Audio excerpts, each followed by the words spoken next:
Bonjour mes élèves. Aujourd'hui, je vais m'adresser principalement à ceux de la troisième année, l'activité de lecture. L'objectif est d'identifier les caractéristiques essentielles de la troisième étape du schéma narratif d'une nouvelle, intitulée Les événements. Le support se trouve sur la page 148, bien sûr, il faut le lire pour suivre et comprendre attentivement ce que je vais vous expliquer. Commençons par le début. Alors, monsieur et madame Loisel étaient dans une fête. En voulant revenir à leur maison, la femme découvre la perte de sa rivière, l'objet précieux qu'il avait autour de son cou. Cet événement inattendu, perturbateur, cédera place à la troisième étape, sujet de cette séance, les événements. Analysons un petit peu la structure du texte.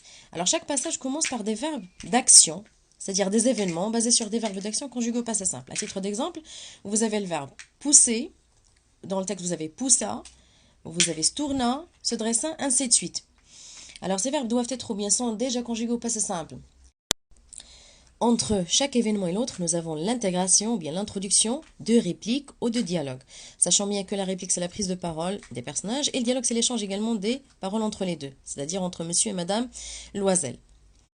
Vous avez certainement remarqué dans le texte l'emploi d'un certain nombre de mots en relation avec le champ lexical de la peur, de la panique, évoquant l'état psychologique des deux, on va dire, des deux personnages. À titre d'exemple, vous avez sans force, abattu, sans feu, sans pensée, la figure creusée, pâlie, etc. Maintenant, on arrive à la phase de la conclusion. Alors, les événements qu'on appelle également le développement est la troisième étape dans le schéma narratif d'une nouvelle. Alors, basé sur les points suivants.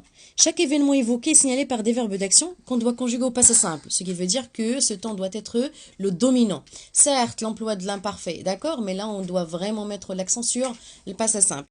Critère numéro 2, c'est qu'on doit faire intégrer ou introduire entre chaque événement et l'autre soit une réplique, soit un dialogue, selon le schéma que je vais vous donner oralement. Alors, nous aurons un événement numéro 1 suivi d'une réplique numéro 1. L'événement numéro 2 suivi soit d'une réplique numéro 2, soit d'un dialogue numéro 1, et ainsi de suite jusqu'à la fin de cette étape. N'oublions surtout pas d'employer un lexique en relation avec l'état psychologique des personnages, comme l'exemple du texte, à savoir celui de la panique, de la frayeur. Alors, pour l'exercice, vous aurez celui que vous avez sur la page 150. Alors, vous allez écrire un petit paragraphe à la place de monsieur Loisel. C'est-à-dire que vous allez employer la première personne singulier je et vous allez raconter à sa place les événements. Merci d'avance. Prenez soin de vous et ne quittez surtout pas vos domiciles. C'était avec vous, votre professeur de français, Madame Aïcha Antouh. À bientôt.